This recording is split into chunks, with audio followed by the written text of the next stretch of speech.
वरिष्ठ लोगों को आदरणीय राधा मोहन जी ने सम्मान किया और जो वरिष्ठतम लोग हैं किसी भी पार्टी से हो सबका सम्मान करके मोतिहारी और विकसित हो उसकी कल्पना की।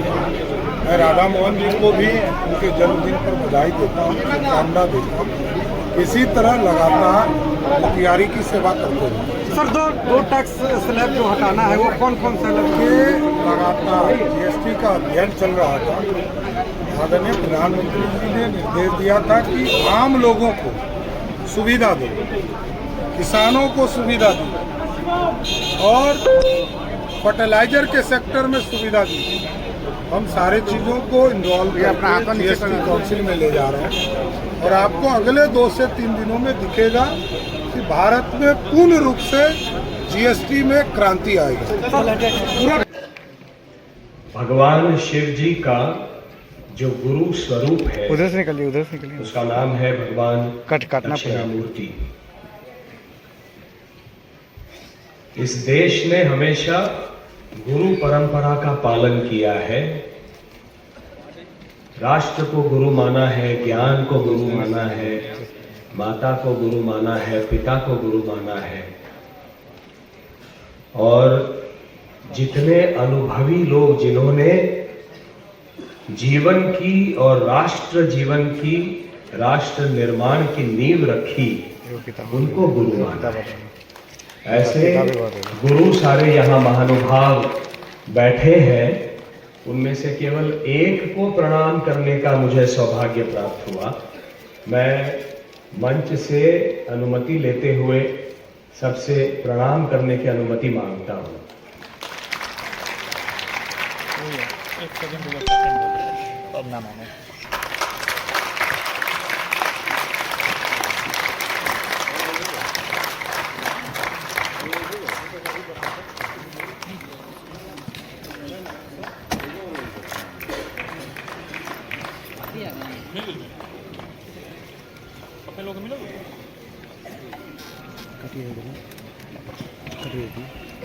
दिल्ली में, बड़े बड़े शहरों में, जो बड़े शहर लंदन और अमेरिका बनना चाह रहे हैं, मध्य प्रदेश, गुजरात, राजस्थान, उत्तर प्रदेश, इन प्रदेशों के टियर 2, टियर 3 सिटीज और जो गांव हैं, इनको मैं भारत मानता हूं, जहां पर यहां की सनातन संस्कृति जीवित है।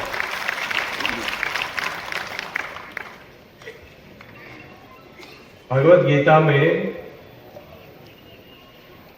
एक श्लोक है जहां भगवान कृष्ण कहते हैं, यत यत आचरति श्रेष्ठः तत् देवेतरो जनः सयत् प्रमाणम कुरुते लोकस्तद अनुवर्तते। यत यत आचरति श्रेष्ठः, समाज का वो श्रेष्ठ पुरुष, समाज ने जिस पुरुष को, पुरुष अर्थात पुरुष महिला, जो श्रेष्ठत्व का स्थान दिया है, हमको व्यासपीठ पर बैठने का एक सम्मान दिया है, ऐसे पुरुष का आचरण ऐसा हो तत् देवेतरो जना, जनमानस उसका अनुकरण कर सके। इसलिए हे भारत, सयत् प्रमाणम कुरुते, ऐसा तुम प्रमाण बन जाओ और समाज के समक्ष एक आदर्श पुरुष होने का एक प्रमाण दो। ये भगवान श्री कृष्ण कहते हैं। इसलिए जिस प्रकार समाज हमको सम्मान देता है, प्रेम देता है, उस समाज के प्रति अपने ऋण को वापस देना, समाज को सम्मान कम से कम देना, ये हमारा परम कर्तव्य बनता है, यही हमारा धर्म है। रही बात मोतिहारी एक एग्रीकल्चर हब बनने की, इसका श्रेय भी मैं भाई साहब को देना चाहता हूं, राधा मोहन सिंह जी को। मैं पशु चिकित्सक हूं पढ़ाई लिखाई से।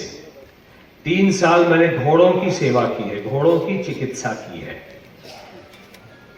पशु चिकित्सा में मैं डीसी साहब से कह रहा था कि जब हमको एग्रीकल्चर का सब्जेक्ट विषय था तो हम ध्यान नहीं देते थे। बंबई में पैदा हुए ना, बंबई में जन्म हुआ, बंबई में परवरिश हुई, तो माटी क्या है ये कभी देखा ही नहीं था। खेलते थे बाहर जाकर, लेकिन माटी क्या है और माटी का महत्व क्या है ये पता नहीं था। क्योंकि धान, जितनी दालें हैं, सब्जियां हैं, वो माटी से नहीं मिलती थी हमको दुकान से मिलती थी। इसलिए महत्व दुकान का था, माटी का नहीं था। इसलिए बहुत बड़ी भूल मुझ जैसे कई लोगों ने की पशु चिकित्सा पढ़ते पढ़ते, कि कृषि इस विषय को नजरअंदाज कर दिया। लेकिन जब मैं राजनीति में आया, ये मैं भारतीय जनता पार्टी को एक तरह से धन्यवाद देना चाहता हूं कि उन्होंने हर बार मुझसे जो चुनाव लड़वाया वो भारत में लड़वाया, जमशेदपुर और राजगढ़ मध्य प्रदेश, जहां पर माटी का महत्व मुझे समझ में आया। और आज मोतिहारी में पूसा इंस्टीट्यूट कितना बड़ा, लोगों को, मुझे वीसी साहब कह रहे थे कितनी अच्छी बात है, लोगों को लगता है कि किसी फॉरेनर के नाम से पूसा नाम रखा गया है। माटी और जितने हम फल सब्जियां उगाते हैं उनके लिए सूर्य का जो महत्व है उसका उदात्तीकरण किया है पूसा इस शब्द ने। पूसा अपभ्रंश है सूर्य के एक नाम का, पूषा, पूषण। कितनी बड़ी सोच है। और ये पूसा इंस्टीट्यूट है, यहां पर राजेंद्र प्रसाद कृषि विश्वविद्यालय बन गया, दो केंद्रीय यूनिवर्सिटी बन गई है, और इतने सारे विषयों पर यहां पर गहन चिंतन और अनुसंधान हो रहा है। मैं बहुत बहुत लाभान्वित हो रहा हूं यहां आकर। स्वार्थ कह लीजिए, कुछ भी कह लीजिए, लेकिन आज मैं इस मंच से कहना चाहता हूं कि महाराष्ट्र में थोड़ी सी भूमि है मेरे पास, और मैंने ये मेरा मानस जो है भाई साहब के सामने और वीसी साहब के सामने रखा है। मैं पूसा इंस्टीट्यूट के साथ में व्यक्तिगत रूप से जॉइंट वेंचर करना चाहता हूं कि मेरी भूमि जो है छोटी सी, वो प्रतिनिधि बन जाए ऑर्गेनिक फार्मिंग की, जैविक फार्मिंग की, जैविक खेती की, जहां यहां जितना अनुसंधान हो रहा है उसके सारे पेड़ पौधे मेरी भूमि के माध्यम से, और ये सारा जितना सोशल मीडिया है उसके माध्यम से मैं पूरे विश्व तक फैलाऊं। कि ये काम पूसा इंस्टीट्यूट यहां पर समस्तीपुर में कर रहा है और मोतिहारी से ये काम हो रहा है। ये मेरा सौभाग्य होगा यदि ये हो पाएगा। इसका भी धन्यवाद मैं राधा मोहन सिंह जी को देता हूं। और मैं जब 96 में चुनाव लड़ा था, सड़कें देखी हैं। 97 में हम लोगों ने गांधी मैदान में पटना में माननीय अटल जी की रैली की थी, जिसमें 5 लाख लोग आए थे, और उसके 1 महीना पहले लोगों को उत्साहित और प्रोत्साहित करने के लिए मुझे भेजा गया था उत्तर बिहार। तब हम इसको उत्तर बिहार कहते थे, और जमशेदपुर, रांची, धनबाद, ये सारा जो आज झारखंड है उसको दक्षिण बिहार कहते थे। तो उत्तर बिहार में मैं इतना घूमा हूं, और उन सड़कों पर घूमा हूं जो लालू प्रसाद यादव जी की देन थी। और कल जो मैं पटना से एयरपोर्ट से यहां आया हूं, वो लालू जी ने जो कहा था कि हेमा मालिनी के गाल की तरह सड़क बनाऊंगा, वो तो नहीं बनाए, वो नीतीश जी, माननीय नीतीश जी और सम्राट जी बना दिए। जिस सड़क पर मैं यहां 7 घंटे में पहुंचता था, कल 2.5 घंटे में पहुंचा। हमने बिजली पानी सड़क पर चुनाव लड़े, लेकिन मेरा हमेशा से ये मत रहा कि बिजली पानी सड़क ये डेवलपमेंट और विकास नहीं है। बिजली पानी सड़क विकास की ओर ले जाने के माध्यम है। जब आप अच्छी बिजली देंगे, जो आप अभी भाई साहब बता रहे थे, सम्राट भाई साहब, कि गांव-गांव में हम बिहार में 20-20, 22-22 घंटे बिजली दे रहे हैं। पता नहीं कितने राज्यों में भारत में ये हो पा रहा है। पानी पर्याप्त है, यहां तक कि पानी अधिक मात्रा में कई सारे राज्यों में है, बाढ़ें आ रही हैं। और इसीलिए माननीय अटल जी ने सारे जो हमारे डैम्स हैं उनको जोड़ने की एक परिकल्पना और संयोजना की थी। और सड़क, जब तक बिजली पानी सड़क नहीं होगी, आपके यहाँ कारखाने नहीं लगेंगे, आपका एग्रीकल्चर विकास नहीं होगा, कृषि का विकास नहीं होगा, एम्प्लॉयमेंट जनरेटर नहीं होगा। और इसीलिए बिजली पानी सड़क ही अपने आप में विकास नहीं है, ये विकास के माध्यम है।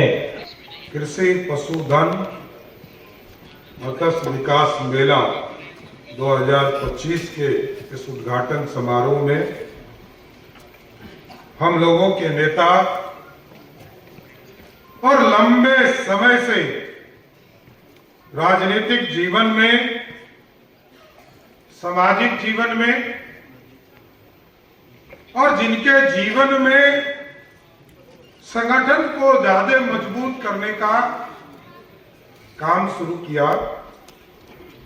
और मेरे लिए गौरव का क्षण है कि आज उनके 77वें जन्मदिन के अवसर पर उनको बधाई देने के लिए मोतिहारी आया हूं। एक बार जोरदार ताली बजाकर उनका स्वागत किया। कृष्ण के रूप में हम लोगों ने इनको देखा। 98 में पटना का उपचुनाव हो रहा था, तो इनके साथ कई जगह जाने का भी मौका मिला। और उस दौरान हम लोग जब जाते थे तो जिस घर में जाते थे उस घर में लोग ये महसूस करते थे कि भगवान कृष्ण स्वयं ही हमारे घर के दरवाजे पे खड़े थे। आदरणीय पूर्व सांसद नीतीश भारद्वाज जी, बिहार सरकार के लोकप्रिय मंत्री आदरणीय जनक चमार जी, आदरणीय बिहार सरकार के मंत्री हरीश सहनी जी, आदरणीय राधा मोदी को बधाई देता हूं। साथियों, ये बिहार बदल रहा है और बिहार जब बदल रहा है तो इस स्वरूप में मोतिहारी भी बदल रहा है। और मैं नीतीश भारद्वाज जी को विशेष तौर पर बधाई देता हूं, धन्यवाद देता हूं कि आप जब सड़कों पर देखे होंगे तो वो स्वयं आपको एहसास हो गया होगा कि बिहार रफ्तार पकड़ चुका है, क्योंकि ये मगध है। इतिहास के पन्ने में आज से 2000 वर्ष पहले किसी ने ही भारत को स्वर्णिम काल दिया और स्वर्णिम काल के साथ साथ इस देश को सोने की चिड़िया बनाया। वो यही बिहार है और यही मगध है। और हम उस गौरवशाली इतिहास को लौटाने का प्रयास कर रहे हैं। आज देश के यशस्वी प्रधानमंत्री आदरणीय नरेंद्र मोदी जी के नेतृत्व में मेक इन इंडिया का सपना हम देख रहे हैं। लोग ये सोच रहे हैं भारत कैसे बढ़ेगा और भारत कैसे बढ़ रहा है, इसकी चिंता दुनिया के लोग भी कर रहे हैं। लोगों को लगता है कि भारत आत्मनिर्भर खड़ा हो गया, इसको किसी की जरूरत नहीं पड़ेगी। लोगों ने कहा कि नरेंद्र मोदी सरेंडर कर जाते हैं, लेकिन मोदी जी ने कहा कि 400% टैक्स भी लगाओगे तब भी मोदी कभी झुकने वाला नहीं है साहब।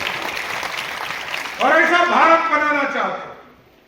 और आज मेक इन इंडिया के तहत मैं तो जीएसटी का भी काम देखता हूं सबसे। मैं आज ही रिपोर्ट जमा करने वाला हूं यहां से जाने के बाद। 3 और 4 तारीख को भारत के उदय का एक रास्ता बनेगा, जो आदरणीय प्रधानमंत्री नरेंद्र मोदी जी ने लाल किले से आह्वान किया है।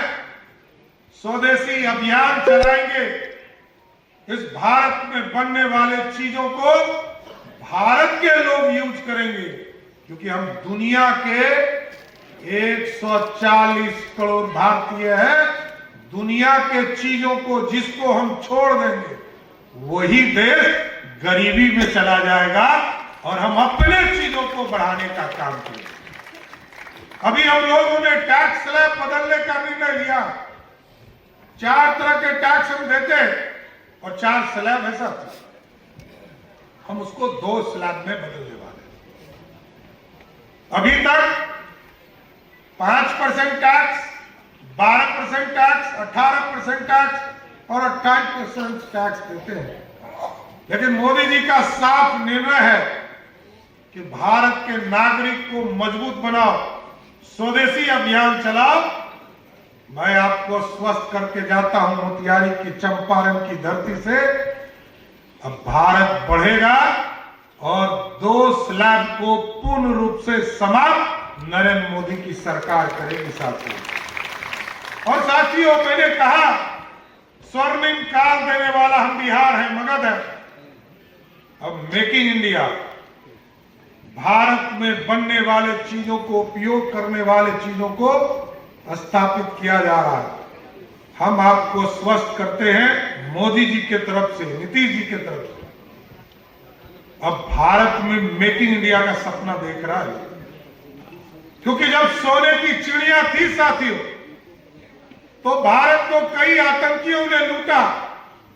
जैसे महाभारत में कौरवों ने इस भारत को लूटने का काम किया था, उसी तरह भारत को कई आतंकी आए, अंग्रेज आए, सबने भारत को लूटा।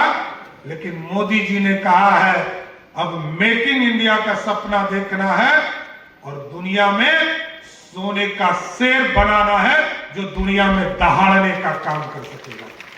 ऐसा भारत बनाना। और मैं कह रहा था अभी नीतीश भारद्वाज जी को मैं बताया कि जब बिहार बट रहा था तो हम लोगों ने अपने सीने पे पत्थर रखकर बिहार को बटने दिया।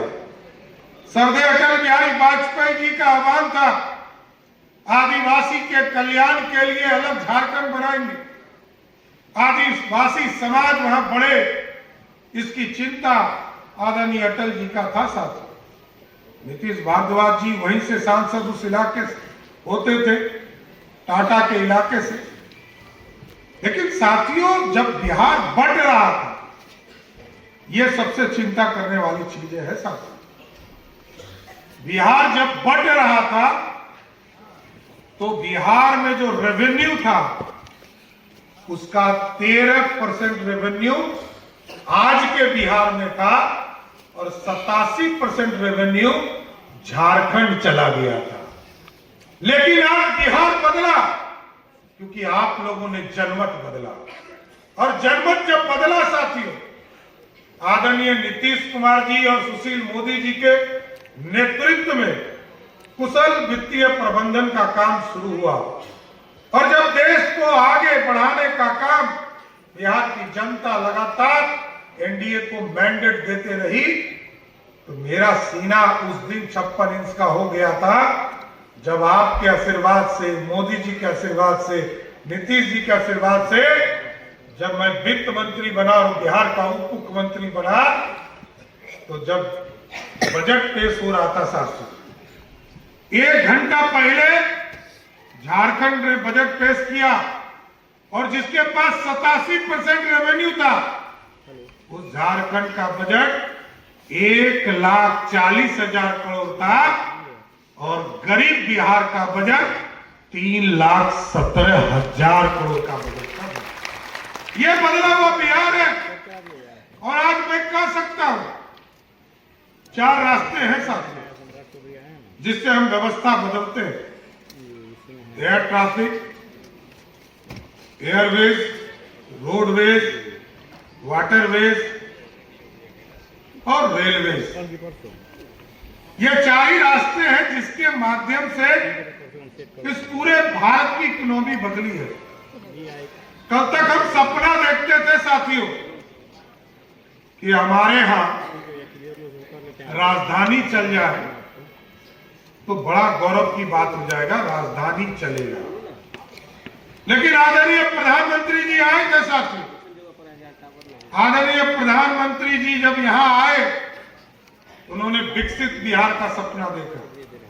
यदि उत्तर में मुंबई है तो मोतिहारी जैसे शहर को भी विकसित करने की जरूरत है। और आज मैं गर्व से कह सकता हूं कि जिस बिहार में राजधानी चलाना, राजधानी पर बैठना 120 किलोमीटर की रफ्तार से चलने वाला रेल हमारे लिए सपना था। आज मोदी जी के नेतृत्व में 13 वंदे भारत चल रहे हैं जो 160 किलोमीटर की रफ्तार से चल रहे हैं। रेलवे हमारा बदल रहा है। हम अमृत भारत चला रहे हैं, वंदे भारत चला रहे हैं। मात्र 2 जिले थे जिसमें रेलवे कनेक्टिविटी नहीं था, एक और दूसरा हरवल। इन दोनों जगह पर भी काम शुरू कर दिया गया। साथ दोनों को कनेक्ट करने का काम किया जा रहा है। आपके यहां बड़ा रेलवे स्टेशन बनाने का काम किया जा रहा है।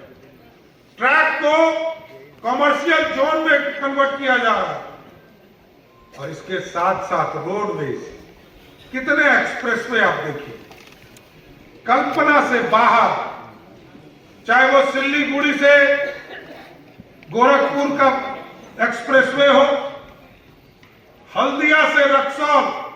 मैं अभी नीतीश भारद्वाज जी को बता रहा था कि आप यदि नेपाल के बॉर्डर रक्सौल से चलेंगे, और ये जो ड्रीम है हमारा, यदि ये सड़क जिस दिन पूरा होगा तो बिहार की जनता, नेपाल की जनता कलकत्ता यहां से 6 से 7 घंटे में रोडवेज से पहुंचने का काम करेगा, जो हल्दिया से रक्सौल होगा। और साथियों, आप देखिए, इस देश में 4 मेट्रो सिटी है हमारा। दिल्ली, उसके चारों तरफ आप देखेंगे, चारों तरफ वो इकोनॉमी के तौर पर हरियाणा, उत्तर प्रदेश, पंजाब सब बढ़ चुका, उत्तराखंड बढ़ चुका, सब बढ़ता जा रहा है। बॉम्बे को देखेंगे, जहां से नीतीश भारद्वाज जी आते हैं, एक तरफ समुद्र है और 3 तरफ हमारा गुजरात, महाराष्ट्र और कर्नाटक का इलाका पूर्ण रूप से विकसित हो रहा है। और तीसरा, चेन्नई को देखेंगे, वही स्थिति है। चेन्नई के 3 तरफ दुनिया का सबसे ज्यादा फैक्ट्री, फुटवेयर सब सारे हमारे चेन्नई में लगे हैं। लेकिन कलकत्ता को जब आप देखिएगा, इसके चारों तरफ गरीबी दिखेगी। उड़ीसा चले जाइए, झारखंड चले जाइए,